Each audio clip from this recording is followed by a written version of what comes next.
Hello students आज के lecture में हम लोग थ्री डायमेंशनल वेक्टर का जो चैप्टर है उसके अंदर कुछ और कॉन्सेप्ट को हम लोग पढ़ेंगे।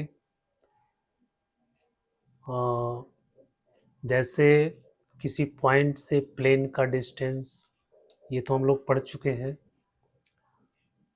आज जो हम लोग पढ़ेंगे वो पढ़ेंगे लाइन और प्लेन के बीच का एंगल। वेरी इंपॉर्टेंट कॉन्सेप्ट है कि एक लाइन और एक प्लेन के बीच का एंगल अगर फाइंड करना है तो उसका क्या तरीका है, कैसे हम लोग उसको फाइंड करेंगे, और कुछ और कॉन्सेप्ट को आज हम लोग क्लियर करेंगे। तो बच्चों, इस लेक्चर में आप सबका बहुत बहुत स्वागत है। तो आइए आज हम लोग देखते हैं angle between line and plane. सबसे पहले हम लोग डिस्कस करेंगे angle between line and a plane.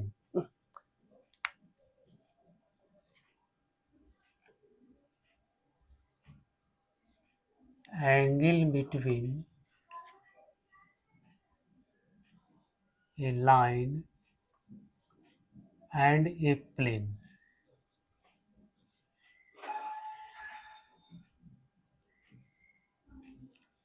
एक लाइन और प्लेन के बीच का एंगल।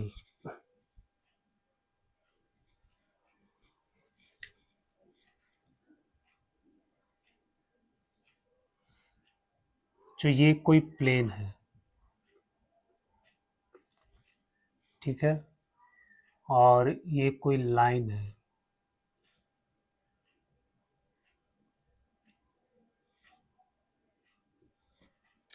अब इसके बीच का एंगल, ये वाला एंगल, इसको फाइंड करना। तो यहाँ पे जो प्लेन है, प्लेन का इक्वेशन और लाइन का इक्वेशन आपको दिया हुआ है, और उसके बाद फिर इसके बीच का एंगल आपको फाइंड करना है। तो लाइन का इक्वेशन, मान लो ये लाइन है, लाइन का इक्वेशन आपको दिया हुआ है r equal to a plus lambda b. जो ये इक्वेशन आपको दिया हुआ लाइन का, क्योंकि लाइन का इक्वेशन है जिसमें ये पॉइंट है और बी डायरेक्शन है, उस लाइन का डायरेक्शन। प्लेन का जो इक्वेशन है, प्लेन का इक्वेशन आपको दिया हुआ है r dot n equal to d. बच्चों, ये प्लेन का इक्वेशन हो गया, ये लाइन का इक्वेशन। अब ये दोनों के बीच का एंगल फाइंड करना। एन क्या है, इस पे नॉर्मल है, ये प्लेन पे नॉर्मल वेक्टर है, ठीक है, ये हो गया। और ये इसका जो डायरेक्शन है वो आपका ये हो गया बी, ठीक है। ये लाइन का डायरेक्शन हो गया, वेक्टर बी का डायरेक्शन। तो बच्चों, सबसे पहले हम लोग क्या करते हैं, बी और एन इसके बीच का एंगल सबसे पहले हम लोग फाइंड करते हैं, और इसके बाद 90 में से हम इस एंगल को घटा देते हैं, तो ये आपका एंगल निकल जाता है 90 माइनस थीटा। तो बहुत आसान है, कठिन नहीं है।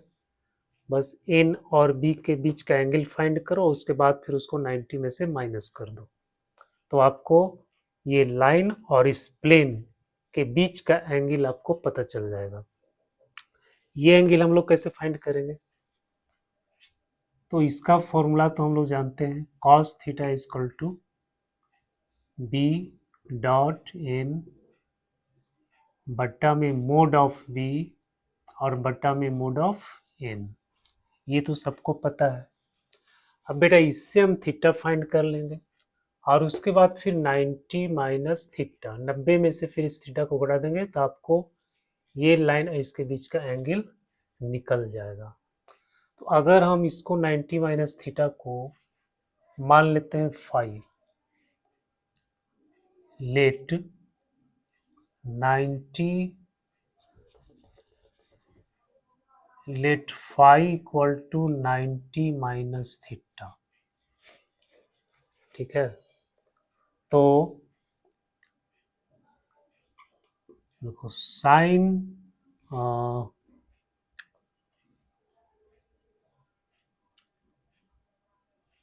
तो यहाँ से थीटा लिखेंगे, थीटा इधर तो 90 माइनस 5, 90 माइनस 5, इसको ऐसे कर दो, ये लिखेंगे इसको cos 90 minus 5 equal to b dot n बटा बी बटा एन, इस तरह से। ठीक है, अब cos 90 माइनस 5 का क्या होता है, साइन 5, तो साइन 5 बराबर हो गया बी डॉट एन बटा मोड बी और मोड एन। बच्चों इससे आपको ये एंगल निकल जाएगा, तो इसमें हम लोग साइन फाई से हम मतलब इस फॉर्मूला से हम डायरेक्ट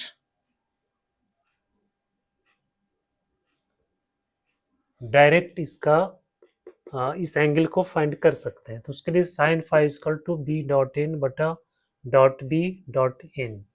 ठीक है, तो इस फॉर्मूला का यूज करना है, तो ये angle between line and plane इससे आपको मिल जाएगा। अब देखो, अब ये अगर ये लाइन और प्लेन एक दूसरे के परपेंडिकुलर है, तो जब परपेंडिकुलर होगा तो बी तो इसके पैरेलल हो जाएगा, एन के पैरेलल हो जाएगा। ये जब लाइन है इस प्लेन के जब परपेंडिकुलर, इसका मतलब क्या हुआ कि ये इसके पैरेलल हो गया। ठीक है, तो लाइन और प्लेन परपेंडिकुलर कब होगा, फॉर परपेंडिक्युलरिटी।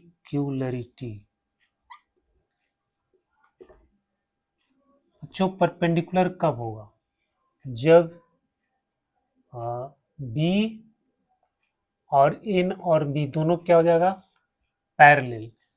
पैरेलल का मतलब हो गया कि इसको हम लोग ऐसे लिख सकते हैं, एन बराबर लैम्डा बी, मतलब कॉलिनियर हो गया। ठीक है, एन बराबर लैम्डा बी, या तो ये कंडीशन होगा या फिर दूसरा हो जाएगा कि b cross n equal to 0। अगर बी और एन का जब हम क्रॉस प्रोडक्ट निकालते हैं, ठीक है, तो क्रॉस प्रोडक्ट 0 आएगा। 0 कब आएगा, जब उसके बीच का एंगल 0 डिग्री हो, क्योंकि इसमें साइन थीटा होता है, साइन आता है, तो b cross n equal to 0। तो परपेंडिकुलर होने का ये कंडीशन है।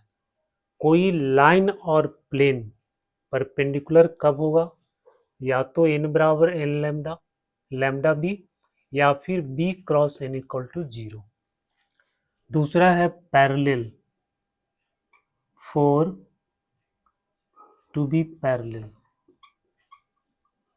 जो पैरेलल कब होगा, पैरेलल होगा जब ये लाइन प्लेन में आ जाएगा इस तरह से। ठीक है, तो उस स्थिति में क्या होगा, उस स्थिति में ये और ये दोनों परपेंडिकुलर हो जाएगा। ठीक है, तो परपेंडिकुलर हो जाएगा तो उसका मतलब है कि n dot b equal to 0। तो बच्चों ये कंडीशन हो जाएगा।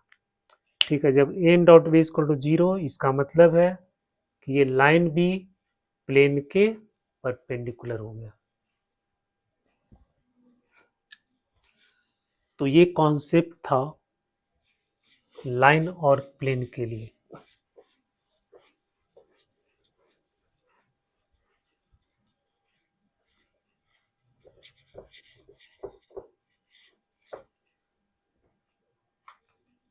अब दूसरा हम लोग देखते हैं, intersection of a line and a plane. Intersection of a line and a plane.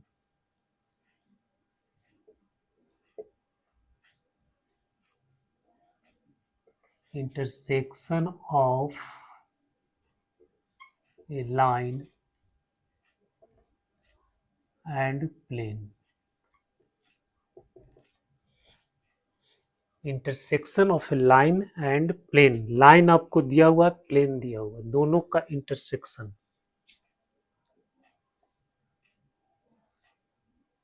तो ये प्लेन है, ये लाइन इसको इंटरसेक्ट कर रहा है, ये लाइन हो गया, इस पॉइंट पर ये इंटरसेक्ट कर रहा है। ठीक है, लाइन का इक्वेशन आपको मान लो दिया हुआ है x माइनस x1 बटा ए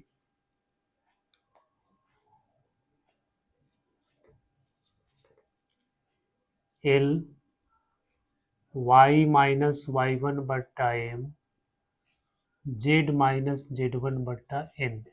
ये आपको लाइन का इक्वेशन दिया होगा। और प्लेन का equation ax plus b y plus c z plus d equal to 0। बच्चों ये लाइन हो गया, ठीक है, और ये आपका प्लेन हो गया। अब ये दोनों का इंटरसेक्टिंग पॉइंट फाइंड करना, पी को फाइंड करना है। ठीक है, तो पी को हम लोग कैसे फाइंड करेंगे? तो पी को फाइंड करने के लिए ये तो लाइन का इक्वेशन है। अब लाइन, किसी भी लाइन पे हम एक पॉइंट को निर्धारित कर सकते हैं, एक जनरल पॉइंट को हम लोग निर्धारित कर सकते हैं, पता कर सकते हैं। तो उसके लिए हमको क्या करना पड़ेगा? इसको हम लोग मान लेते हैं इतना बराबर आर। तो ये जो पी पॉइंट है, पॉइंट पी, ये आपको हो जाएगा x1 plus l r, y1 plus m r, z1 plus n r. ये तो आपको पता है कि अगर ये लाइन दिया हुआ है तो किसी लाइन पे आपको जनरल पॉइंट अगर निकालना है तो वो पॉइंट हम इस तरह से निकालते हैं। इसको हम लोग लैम्डा आर कुछ भी मान लेंगे, फिर यहाँ से एक्स वाई जेड का वैल्यू फाइंड करेंगे। ठीक है, तो एक्स वाई जेड का जो वैल्यू आता है वही आपका जनरल पॉइंट हो गया। अब वो पॉइंट कहीं पर भी हो सकता है, उस लाइन पे कहीं पर भी हो सकता है। तो मान लेते हैं कि इस लाइन पे पॉइंट आपको P है, ये पॉइंट P इस प्लेन पर भी स्थित है।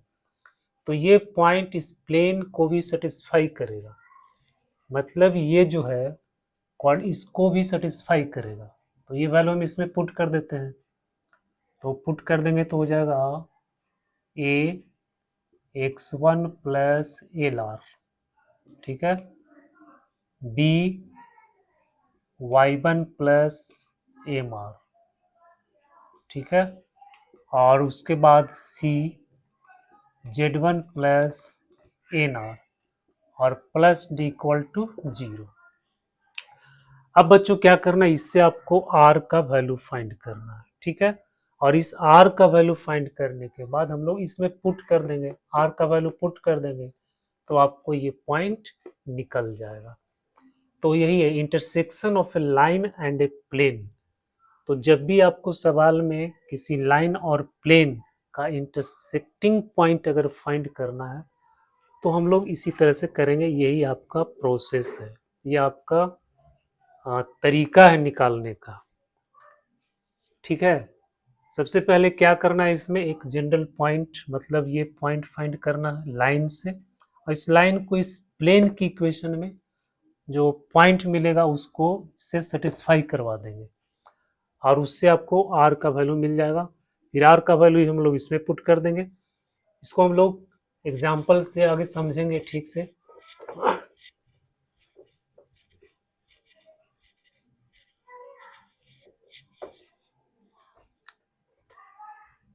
अगला जो कॉन्सेप्ट है correct condition for a line to be parallel to a plane, condition for a line to be parallel to a plane, इसका हम लोग देखे थे वेक्टर फॉर्म में, ठीक है, पैरेलल होने का कंडीशन और परपेंडिकुलर होने का कंडीशन। तो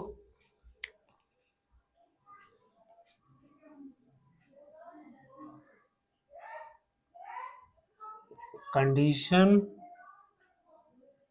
of a line, condition for a line to be parallel, condition for a line to be parallel to a plane, to be parallel to a plane।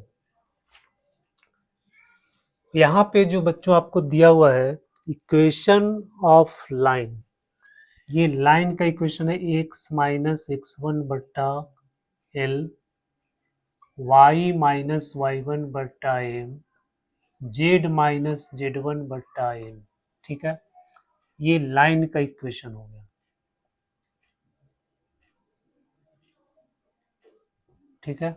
और प्लेन का equation आपको दिया हुआ है x plus b y plus c z plus d equal to 0, ये line हो गया और ये प्लेन हो गया, ठीक है। अब कह रहा है ये लाइन इसके पैरेलल होगा, तो ये लाइन इसके पैरेलल कब होगा, तो ए बी सी, इसका जो इस प्लेन का ये आपका नॉर्मल हो गया, नॉर्मल वेक्टर, ठीक है। और इसका डायरेक्शन रेशियो जो आपको हो गया ए बी सी, और ये लाइन है बच्चों, ये लाइन है, इस लाइन का direction ratio l m n है, तो कह रहा है ये इसके पैरेलल होगा। पैरेलल का मतलब क्या हो गया, लाइन आपको ऐसे होगा, ठीक है, ये लाइन होगी। अब इसका डायरेक्शन रेशियो आपको एल एम एन है, ठीक है, एल एम एन है, तो ये इसके पैरेलल कब होगा, जब ये इसके परपेंडिकुलर हो, ठीक है, एल और ये दोनों, ये नॉर्मल वेक्टर और ये दोनों परपेंडिकुलर होगा, तब ये लाइन इसके पैरेलल होगा। तो परपेंडिकुलर होने का कंडीशन क्या होता है, इसका डायरेक्शन रेशियोस और इसका डायरेक्शन रेशियोस, हम लोग इसको मल्टीप्लाई कर देंगे, तो l plus b m plus c n equal to 0, बेटा ये कंडीशन हो गया, ये कंडीशन हो गया, ये आपका कंडीशन हो गया, किसका कंडीशन हो गया, इस लाइन को इसके पैरेलल होने का कंडीशन हो गया, ठीक है। कोई भी लाइन किसी प्लेन के पैरेलल होगा तो ये हो जाएगा l plus b m plus c n equal to 0। A b c क्या है, इस नॉर्मल का डायरेक्शन रेशियो है, एल एम एन क्या है, इस लाइन का डायरेक्शन रेशियो है, ठीक है, डायरेक्शन रेशियोस, या फिर इसको डायरेक्शन कोसाइंस भी बोल सकते हैं, ठीक है, क्योंकि डायरेक्शन रेशियोस डायरेक्शन कोसाइंस के प्रोपोर्शनल होता है। तो बच्चों ये कंडीशन हो गया for a line to be parallel to a plane, ये सब कुछ कॉन्सेप्ट है, फॉर्मूला, जिसको आपको याद रखना है, क्योंकि सवाल में आपको इस तरह से मिला मिलाकर क्वेश्चन पूछेगा।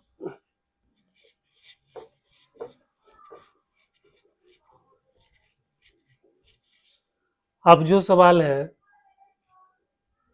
कि लाइन, ये तो लाइन प्लेन के परपेंडिकुलर था, अब है कि लाइन प्लेन में है, ठीक है, lie in the line, lie in the plane, ठीक है, या फिर प्लेन कंटेन्स अ लाइन, तो उसका क्या कंडीशन होगा, जो उसका condition, condition for a line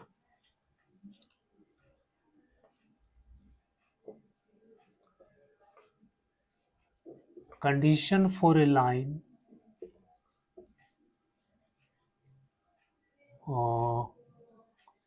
to lie in a plane, plane के अंदर होना चाहिए। ठीक है, जैसे ये प्लेन है, इस प्लेन में ये लाइन है, तो इसका क्या कंडीशन होगा? तो लाइन आपको दिया हुआ है x माइनस एक्स वन बट्टा L, y minus y one बट्टा m, z minus z one बट्टा एन। बच्चों ये क्या हो गया? लाइन। ठीक है, फिर प्लेन, प्लेन आपको दिया हुआ है a x plus b y plus c z plus d equal to 0। देखो कोई भी लाइन प्लेन के अंदर होगा, कोई भी लाइन प्लेन के अंदर होगा, प्लेन के अंदर होगा, कब होगा? जब ये इसके पैरेलल हो, पहला कंडीशन।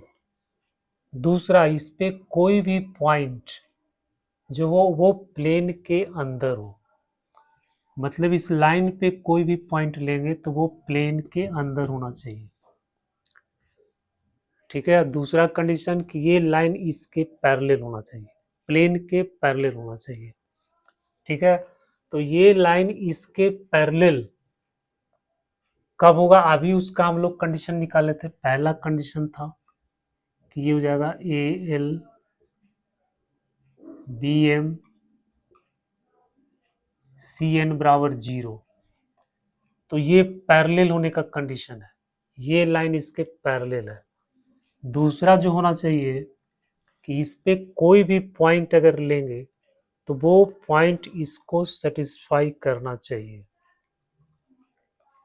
ठीक है, तो इस पे अगर हम कोई पॉइंट लेंगे, बच्चों कोई भी जनरल पॉइंट अगर ले लेंगे तो वो पॉइंट इसके प्लेन के अंदर होना चाहिए, मतलब इसको सेटिस्फाई करना चाहिए। ठीक है, तो इस लाइन पे पॉइंट को हम लोग इस तरह से निकालते हैं। ठीक है, यहां से आपको पॉइंट मिलेगा और ये पॉइंट इसको सेटिस्फाई करेगा, मतलब point on line should satisfy the plane, plane को सेटिस्फाई करना चाहिए।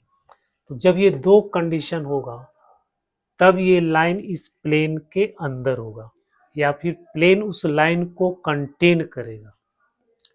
ठीक है, तो ये दो कंडीशन को आपको याद रखना, ध्यान में रखना।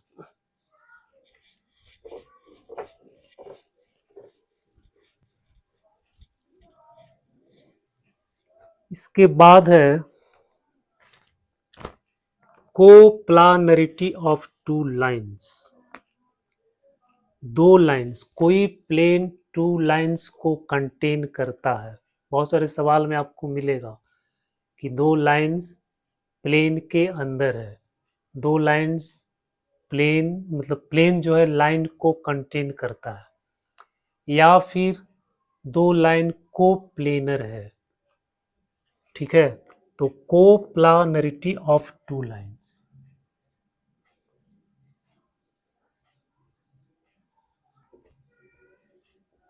Of two lines.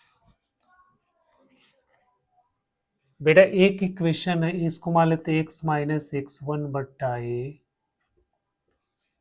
Y minus y one बट्टा b, z minus z one बट्टा सी।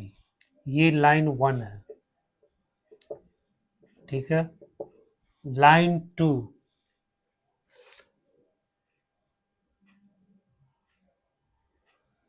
इसको मान लेते हैं एक्स माइनस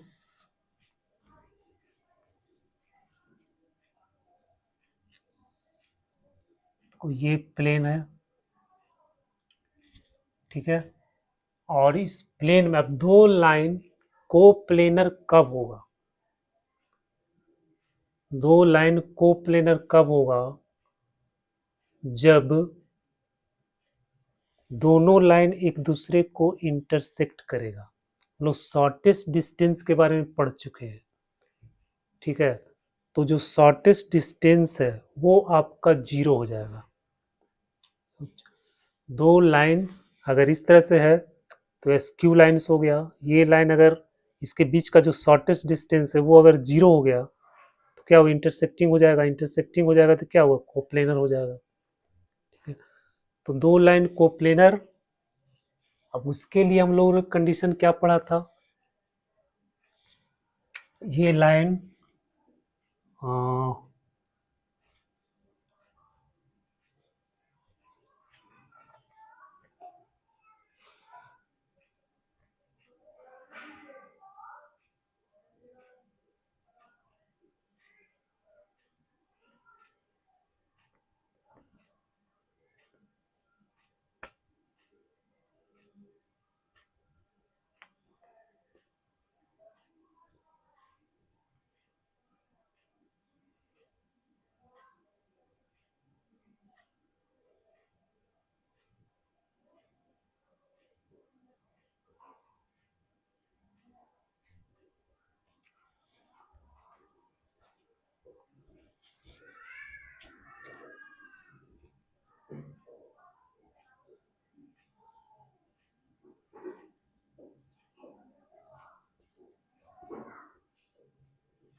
ये दो लाइन आपको दिया हुआ है, ठीक है। अब शॉर्टेस्ट डिस्टेंस में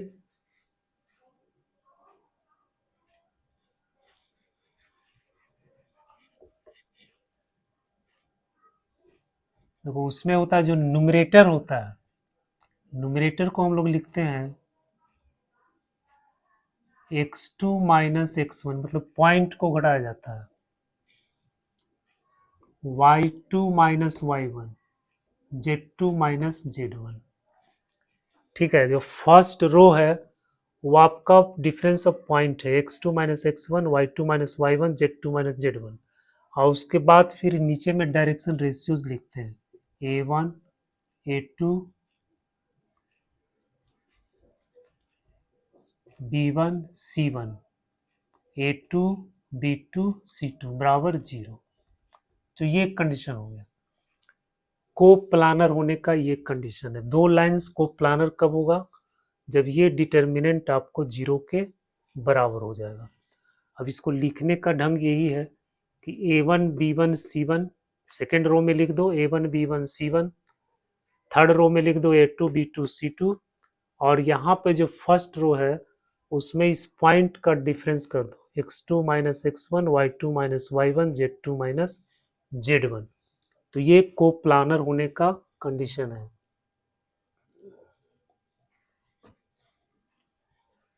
तो जब कोप्लानर हो जाएगा मतलब एक ही प्लेन में हो जाएगा तो इसको ये उसका भी कंडीशन है बच्चों की। इसमें आपको सवाल पूछेगा तो दो लाइंस एक प्लेन में कंटेन करता है, ठीक है। तो उसमें भी हम लोग इसी कंडीशन को लगाएंगे। अब है image of a point in a plane. Image of a point in a plane. Image of a point in a plane.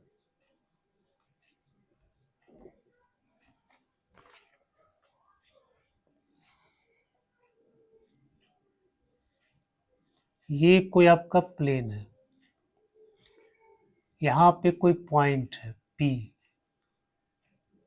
ठीक है। इसको हम लोग मान लेते हैं अल्फा बीटा गामा। अब इसका इमेज आपको फाइंड करना।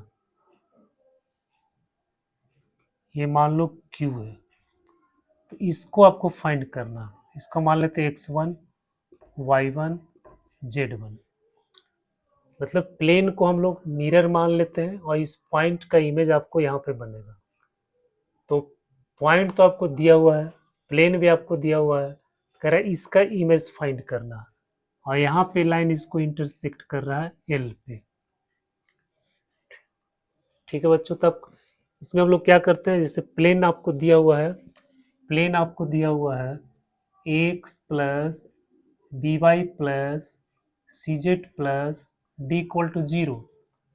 तो इसका जो डायरेक्शन रेशियोज हो जाएगा, इसका डायरेक्शन रेशियोज क्या हो जाएगा, ए बी सी। तो डायरेक्शन रेशियोज और ये पॉइंट पी, ये पॉइंट आपको दिया हुआ है और डायरेक्शन रेशियोज आपको दिया हुआ है, तो इससे हम इसका इक्वेशन फाइंड कर सकते हैं। तो इक्वेशन आपको मिल जाएगा एक्स माइनस अल्फा बटा ए वाई माइनस बीटा बटा बी जेड माइनस गामा बटा सी, और बराबर लिखेंगे -2, और ये पॉइंट इसको सेटिस्फाई करवा देंगे। तो यहाँ हो जाएगा ए अल्फा बी बीटा सी गामा प्लस डी, और बच्चों यहाँ पे हम लिखेंगे ए स्क्वायर बी स्क्वायर सी स्क्वायर। ये शॉर्टकट तरीका है, ये शॉर्टकट फॉर्मूला है। ठीक है, इससे आपको डायरेक्ट यहाँ x1 y1 z1 का वैल्यू मिल जाएगा। ठीक है, तो x minus alpha, x minus alpha, ये पॉइंट आपको दिया हुआ है और डायरेक्शन रेशियोज आपको दिया हुआ है ए बी सी। तो हम इक्वेशन इस तरह से लिखेंगे, और इस इक्वेशन को, ये इक्वेशन को बराबर करेंगे -2, और फिर इस पॉइंट से इसको सेटिस्फाई करवाएंगे। तो ए अल्फा बी बीटा सी गामा प्लस डी बटा में ए स्क्वायर बी स्क्वायर सी स्क्वायर लिखेंगे। इससे आपको एक्स वाई जेड का जो वैल्यू आएगा वही आपका x1 y1 z1 का वैल्यू आ जाएगा। तो ये शॉर्टकट तरीका हो गया। ठीक है, दूसरा तरीका क्या होता है, अगर हम लॉन्ग चलना चाहेंगे तो फिर यहाँ पे आपको आर मानना है। ठीक है, आर मानेंगे तो एक पॉइंट आपको मिलेगा। ठीक है, एक पॉइंट आपको इस लाइन पे मिलेगा। प्रोसेस वही है, उसी प्रोसेस से इस फॉर्मूला को डिराइव किया गया। ठीक है, फिर हम जनरल पॉइंट लेंगे, फिर हम डायरेक्शन रेशियोज इसका फाइंड करेंगे बच्चों, इसका डायरेक्शन रेशियोज, और उसको हम लोग इससे कंपेयर करेंगे ए बी सी से। ठीक है, क्योंकि ए बी सी इसी का डायरेक्शन रेशियोज है, और फिर इससे हम लोग जो पॉइंट निकालेंगे, पॉइंट निकालने के बाद फिर हम डायरेक्शन रेशियोज फाइंड करेंगे, तो वो भी इसी के प्रोपोर्शनल हो जाएगा। ठीक है, तो उससे आपको यहाँ पे जो हम आर मानते हैं उसका वैल्यू आपको निकल जाएगा, और फिर आर का वैल्यू जो पॉइंट आएगा उस पॉइंट में पुट कर देंगे। ठीक है बच्चों, तो ये पॉइंट आपको मिल जाएगा, और उसके बाद चूंकि ये मिड पॉइंट है, तो मिड पॉइंट है, तो मिड पॉइंट है तो फिर हम ये फॉर्मूला लगा देंगे, मिड पॉइंट फॉर्मूला यहाँ पे लगा देंगे, तो उससे आपको इसका वैल्यू निकल जाएगा। ठीक है, देखो कैसे करना है इसको हम लोग, पहले तो ये आपको फॉर्मूला हो गया, इसके बाद हम क्या करेंगे, इसको हम लोग यहाँ पे आर मान लेंगे। तो x बराबर हो जाएगा alpha plus a r, y बराबर हो जाएगा beta plus b r, z बराबर हो जाएगा गामा प्लस सी आर। अब एक्स वाई जेड मतलब आपको एक जनरल पॉइंट मिल गया ये वाला। अब इसका हम डायरेक्शन रेशियोज, तो क्या करेंगे, इसमें से इस पॉइंट को घटाएंगे, ये जनरल पॉइंट आपको यहाँ पे मिल जाएगा, और ये पॉइंट इसको सेटिस्फाई करेगा क्योंकि इस प्लेन में है।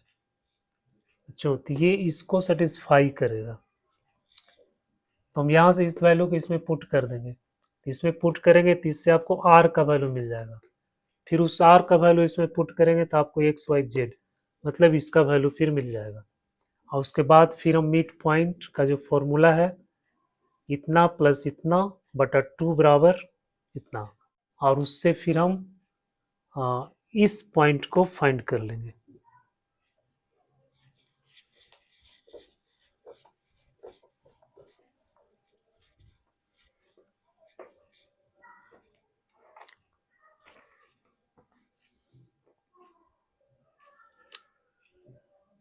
तो यदि find the image of the point, एक क्वेश्चन है,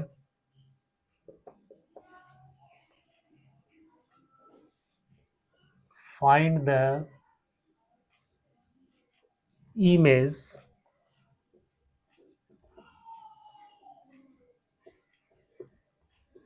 of the point P 357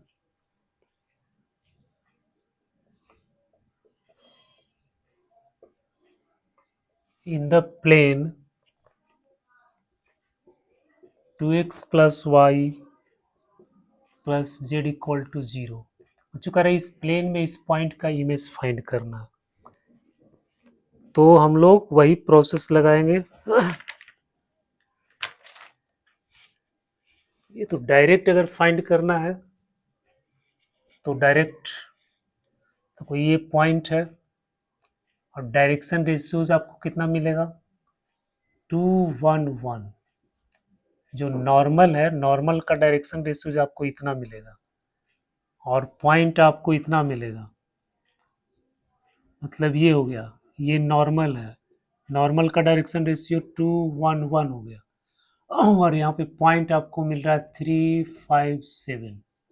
ये पॉइंट हो गया, ये डायरेक्शन रेशियोज हो गया। तब इसका जो है हम इक्वेशन लिख सकते हैं, हो जाएगा x माइनस 3 बट्टा 2 y माइनस 5 बट्टा 1 z माइनस 7 बट्टा 1 बराबर में क्या लिखना है -2। इसके बाद ये पॉइंट इसको सेटिस्फाई करवाना है, तो 2 इंटू 3 प्लस 5 प्लस 7 और बट्टा में इसमें रूट नहीं होता है, बट्टा में 2 स्क्वायर 4 1 प्लस 1।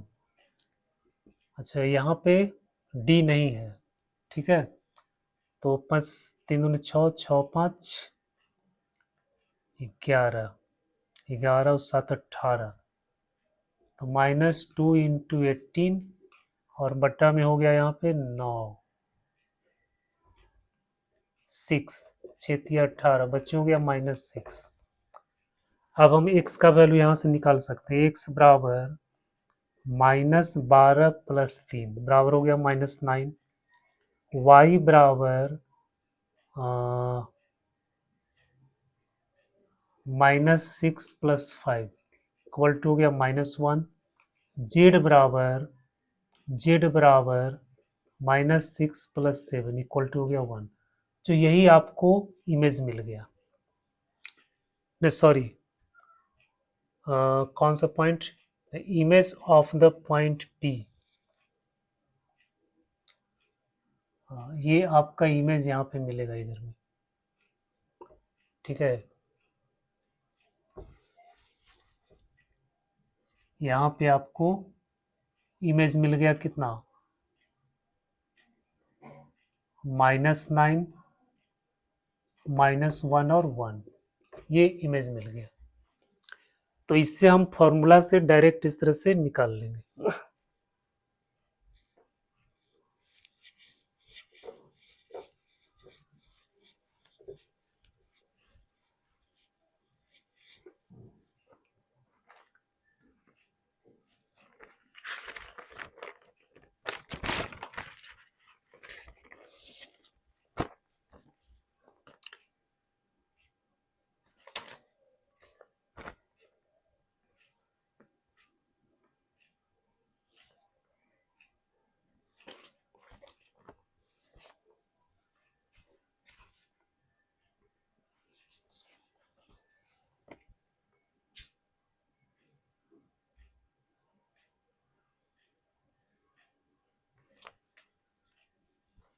तो बच्चों आज के लेक्चर में हम लोगों ने